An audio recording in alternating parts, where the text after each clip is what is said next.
अगर आपको साइटिका का दर्द है, साइटिका के दर्द का एक ऐसा इलाज आपको बता के जाऊंगा, आप मुझे दुआ दोगे और आई कहोगे सर आपने तो हमारा सब कुछ ठीक कर दिया। देखिए साइटिका क्या होती है। साइटिका ये हमारे रीढ़ की हड्डी के निचले जो भाग होता है उसमें ये दर्द होता है।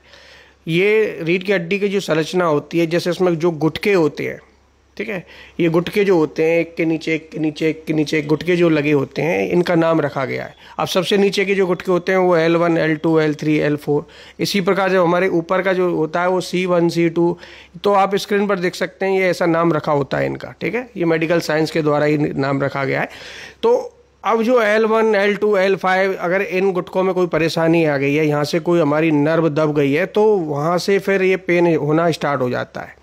अब कई तरह की नसें जाती हैं, पता नहीं साइटिका वाली नस आपकी दब गई है तो वो आपके सीधे पैरों में दर्द दे सकती है, पैरों में सुन्नाट, चींटी खाना, इस प्रकार की आपको प्रॉब्लम दे सकती है।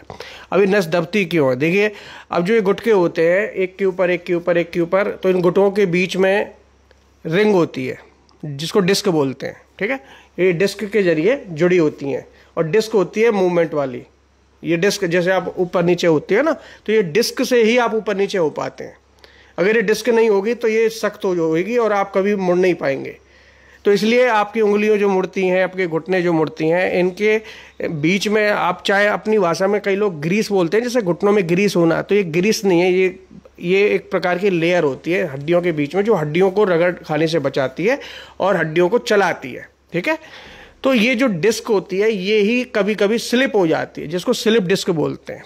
इस वजह से अगर ये डिस्क आगे पीछे स्लिप हो गई तो वहां से जो नर्व जा रही हैं उनको ये दबा देती है, ठीक है। और गलती से साइटिका वाली नर्व दब गई, क्योंकि साइटिका ऊपर से तो कई नसें आती हैं और नीचे से एक नस में वो सारी नसें जुड़ी होती हैं जो सीधे आपके पैरों में जाती हैं। तो अगर उन कई सारी नसों में से कोई एक नस आपकी दब गई तो आपके पैरों में दर्द चला जाता है और फिर पूरे पीठ के निचले हिस्से में और पैरों में दर्द बना रहता है। अब ये जो स्लिप डिस्क की प्रॉब्लम है ये ऐसे इंसानों को ज़्यादातर आती है जिनके शरीर में विटामिन D3 की कमी है और कैल्शियम की कमी है। ध्यान रखिए, हर किसी को तो नहीं होता है ना ये प्रॉब्लम, जिनके ऑलरेडी जो ध्यान नहीं देते हैं, हड्डियां कमज़ोर रहती हैं जिनकी, क्योंकि स्लिप डिस्क भाई बहुत बढ़िया हैवी चीज़ होती है, ये जल्दी सी स्लिप नहीं होती, ये जो डिस्क होती है जल्दी से स्लिप नहीं होती। लेकिन जिनका शरीर ऑलरेडी विटामिन D3 की डिफिशियंसी से गुजर रहा है, जिनका शरीर में कैल्शियम की कमी ऑलरेडी है, तो उनकी हड्डियों में कहाँ दम है। तो आपको अपने इन चीज़ों की जांच हमेशा कराते रहना चाहिए और विटामिन D3 के लिए कम से कम 45-50 मिनट आपको धूप लेना चाहिए, जिससे ये विटामिन D3 पूरी तरह आपकी बॉडी को एब्जॉर्ब हो और आपकी हड्डियों में जान आ जाए, जिससे डिस्क वगैरह की प्रॉब्लम आपको ना हो, ठीक है। अब ज़्यादातर ऐसे लोगों को ही होता है जिनका पेट बाहर निकला होता है, ओबेसिटी, मोटापा। तो ऐसे लोगों को क्या है, जैसे पेट आगे निकल रहा है तो उनके रीढ़ की हड्डी पर ऐसा झुकाव सा आ जाता है निचली साइड में। तो ज़्यादातर मोटे व्यक्तियों को भी ये प्रॉब्लम बहुत ज़्यादा होती है, क्योंकि ऐसे रीढ़ की हड्डी पीछे से ऐसे बेंड हो जाती है।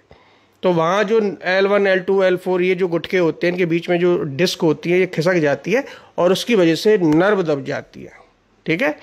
तो कुछ एक्सरसाइज हैं जो आप फॉलो करना, मैं इस वीडियो में आपको बताऊंगा, उन एक्सरसाइज को अवश्य फॉलो करना। और साथ के साथ एक ऐसी दवा बता रहा हूँ आयुर्वेद की जो आपको बहुत ज़्यादा काम आएगी।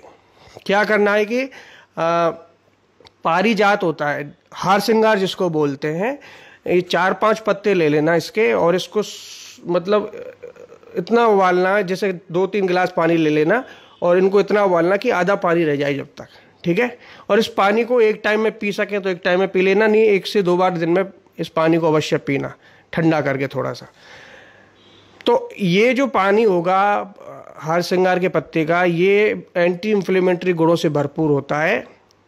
साथ के साथ आप धूप भी लेते रहेंगे, इससे विटामिन D3 भी होता रहेगा और कैल्शियम तो आपको आसानी से मिल ही जाता है, दूध से, छाछ से, बटर से, ठीक है। मिल्क प्रोडक्ट जितने भी होते हैं उनसे कैल्शियम की पूर्ति आपकी हो जाती है। तो 1 गिलास दूध, 2 गिलास दूध एक बार दिन में अवश्य पी लिया करें, छाछ पी लिया करें, ठीक है। और अगर विटामिन D3 आप धूप से नहीं ले पा रहे हैं, आपको सांवला होने का डर है, कहीं काले ना हो जाएं, तो आप इसके सप्लीमेंट भी मार्केट से लेकर आ सकते हैं। एक बार डॉक्टर से आप सजेस्ट कर लेना, जो आपके पास कोई भी डॉक्टर हो, एक बार इसकी पहले देखना कि कितनी कमी है। 80 से 90 विटामिन D3 होना चाहिए बॉडी में, ठीक है, इससे नीचे नहीं होना चाहिए। तो 80-90 करीब आपका है तो आप स्वस्थ हैं, फिर आपको लेने की ज़रूरत नहीं है। अगर इससे नीचे जा रहे हैं, सब कुछ लिखा होता है उसमें, ठीक है, तो आप डॉक्टर आपको सारी चीज़ें गाइड कर देगा। लेकिन इन चीज़ों को हमेशा ट्रैक कीजिए। अगर भविष्य में कभी आपको सर्वाइकल या साइटिका के दर्द से बचना है तो हमेशा ध्यान दीजिए। तो इसी प्रकार का सर्वाइकल का दर्द होता है, वहाँ से भी स्लिप डिस्क हो जाती है, ठीक है, वहाँ से भी जो नर्व आपके हाथों में जारी होती हैं उनमें भी ये चीज़ें दब जाती हैं, ठीक है। आज मैं साइटिका के बारे में बात कर रहा था, तो जो मैं आपको ये पारिजात और इसके पत्ते का रस बता रहा हूँ, ये आपके सर्वाइकल में भी और साइटिका के दर्द में भी बहुत राहत दिलाएगा, विश्वास करना, ठीक है। और ये एक्सरसाइज आप करते रहना रोजाना। अब मैं जो आगे इस वीडियो में आपको बताने वाला हूँ, मैं आपको 3 एक्सरसाइज बता रहा हूँ, ठीक है।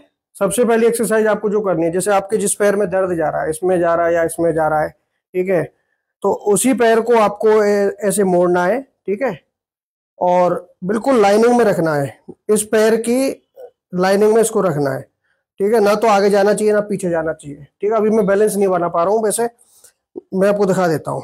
तो ये घुटने से घुटने को मिला लेना और बिल्कुल कमर को सीधा रखना, जितना रख सकते हैं और जितनी देर होल्ड कर सकते हैं उतनी देर आपको होल्ड रखना है, ठीक है।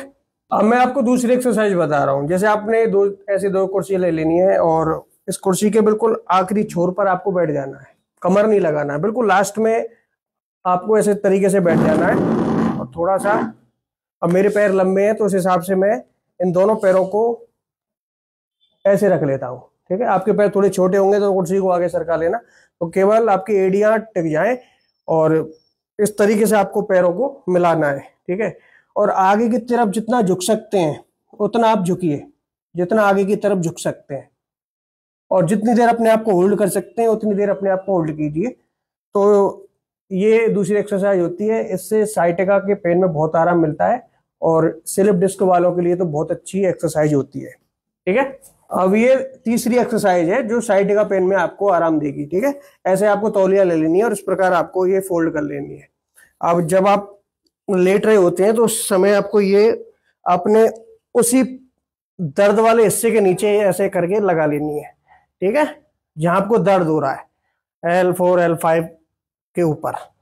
तो जहां आपको पेन हो रहा है वहां ऐसे आप इसको लगा लीजिए तौलिए को, और हाथों को ऊपर कर लीजिए, पैरों को थोड़ा मोड़ लीजिए, और इस पोजीशन में काफी, जब तक आप होल्ड रह सके उतनी देर होल्ड रहिए, मिनट 2 मिनट 3 मिनट जितनी देर आप रह सकते हैं, ठीक है।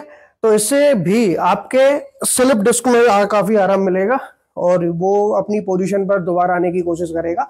तो ये 3 एक्सरसाइज हैं, ये दिन में आप 2 बार भी कर सकते हैं इन एक्सरसाइज को, जब भी आपको टाइम मिले तब कर सकते हैं। इससे आपको हमेशा आराम मिलेगा इन एक्सरसाइज से। तो दोस्तों आपने एक्सरसाइज देख लिया, ये कुछ एक्सरसाइज होती हैं। और अगर आपको मेरी वीडियो अच्छी लगे तो एक प्यारा सा कमेंट लाइक करके जाना, और आपको कौन सा दर्द है, सर्वाइकल का है, साइटिका का है, मुझे कमेंट बॉक्स में अवश्य बताना, ठीक है। और मुझको क्या आगे चल के कोई टॉपिक मिल जाता है आपसे रिलेटेड, कोई आपको कोई प्रॉब्लम हो तो डेडिकेट मैं उस टॉपिक पर भी वीडियो बना दूंगा। धन्यवाद।